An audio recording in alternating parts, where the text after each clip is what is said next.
Hello, ẹ̀yin èèyàn wa, a kú déédé wòyí.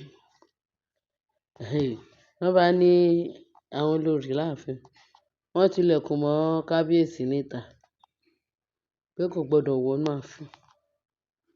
Ṣẹ́yìn náà rí pé fọ́ọ̀nù. Wọ́n lọ tilẹ̀kùn mọ́ pé nígbà tí kábíyèsí lọ tó bọ̀, kàn ṣí géètì o, wọ́n ní kò sẹ́ni tó máa ṣí géètì fún kábíyèsí.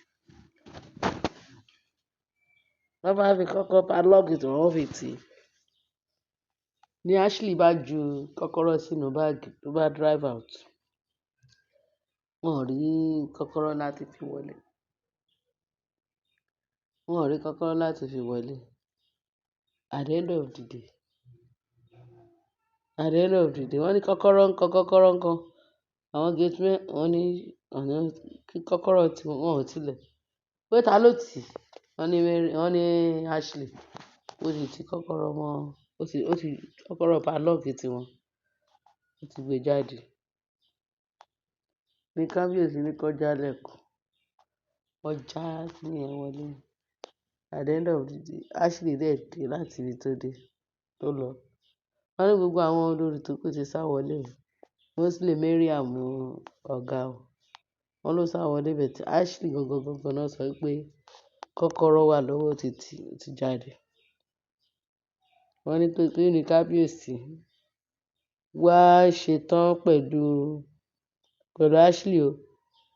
Now wọ́n nígbà tí Ashley dé, ó rí pé ilẹ̀kùn ti ṣe wá ṣíṣe, wọ́n ti já. Kábíyèsí ní kán pè wá, wọ́n sì pè wá. Wọ́n ní ìwọ tilẹ̀kùn mọ́ èmi níta. Ṣé kìí ṣe pé ayé ẹ fẹ́ bàjẹ́, kìí ṣe pé ayé ẹ fẹ́ dàrú. Wọ́n tí mo fẹ́ sọ fẹ́yìn èèyàn mi. Ṣé ẹ rí pé Ashley yẹn díẹ̀díẹ̀ wà lára ẹ̀? Nǹkan díẹ̀díẹ̀ wà lára ẹ̀, kò tí ì yanjú o. Ọlọ́run kó ṣàánú fún wa. Kì í ṣe ordinary, gbogbo ìtàn ń ṣe yẹn kì í ṣe ordinary. Ẹ mọ̀ pé téèyàn bá ti ń ṣògùn tó yẹ pé òun ní part and parcel. Ẹni tí ò bá mọ Ọlọ́run, at the end of the day, spirit yẹn máa jà. Spirit yẹn máa ń jà wọ́n o, wọ́n máa torment wọn. Bẹ́ẹ̀ ni. Tó bó ṣe jẹ́ kó rí nìyẹn. Kábíyèsí wá ní ó tilẹ̀kùn èmi onílé kí n má wọlé. How dare you? Kí ló gbójúlé? Kí ni problem ẹ? Torí tó ń ṣe yìí ó sì ju ti ẹni tó ní skán lọ o.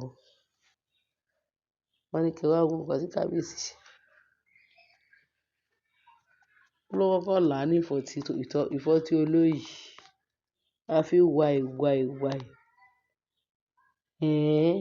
Ó tilẹ̀kùn mẹ́mi. Èmi onílé kábíyèsí ó tilẹ̀kùn mọ́ ńta. Pé kóun sọ fún ẹ. Ṣé o mọ̀ pé Tóyìn ń bá ẹ jà yìí wà lára ẹ̀?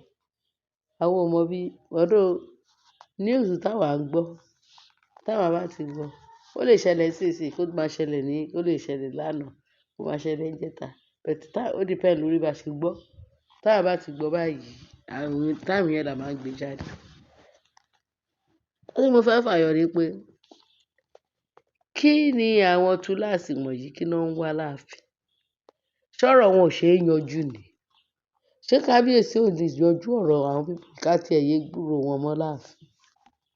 Bẹ́ẹ̀ ni, torí àwọn èèyàn béèrè how far o, gbogbo owó tó tẹ̀yìn sọ látijọ́ yìí. Ìjọ́ wo ni gbogbo ẹ máa parí láàfin? Aláàmọ̀, ayé ń béèrè réje lọ o. Mo mọ̀ pé ọjọ́ kan á jẹ́ ọjọ́ kan fún àwọn ará bíbà. Tí ò bá jẹ́ pé bóyá Ashley ó ní nǹkan kan tó wà lọ́pọlọ ẹ̀ tó jẹ o. À ń mú odidi kábíyèsí pé kò gbọdọ̀ wọlé. Ẹ mọ reason tó fi ní kábíyèsí ò gbọdọ̀ wọlé. Ó ní gbogbo àwọn olórí wà ní compound. Wọ́n wà láàfin. Wọ́n ní wọ́n sọ pé wọ́n ń ṣe nǹkan kan ní ọ̀dọ̀ Governor Adeleke. Ṣé ẹ mọ̀ pé Governor Adeleke àti kí ló ń jẹ́? Bàbá Elégùṣì, kábíyèsí Elégùṣì, wọ́n like Naomi tó jẹ́ pé tó bá fẹ́ ṣe nǹkan wọ́n máa sọ fún kábíyèsí pé kábíyèsí ò gbọdọ̀ gbé anybody wá àfi Naomi o.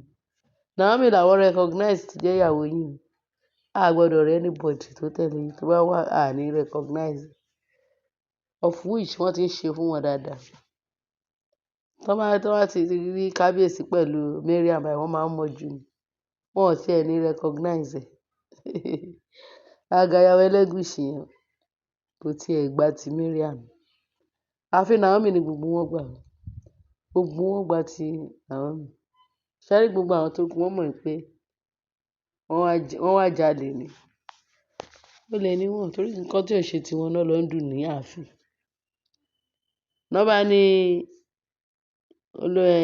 gómìnà Adeleke o pé nígbà tó fẹ́ ṣe program bó ṣe yà bí kábíyèsí ṣe yà sí Àkúrẹ́ náà bá níṣe ló gbé Naomi pé wọ́n lọ sóde ìyẹn làwọn olórí gbọ́ tó sọ pé báwọn ṣe pọ̀ tó láàfin kábíyèsí jáde kò lọ mú anybody dání bó ṣe wá jẹ́ pé Naomi àwọn ò ní gbà wọ́n nítorí ẹ̀ ló ṣe lọ lọ́ọ̀kì géètì pé kò dẹ̀ ní wọlé yìí àwọn dẹ̀ máa ṣe fún ẹ̀ rí i pé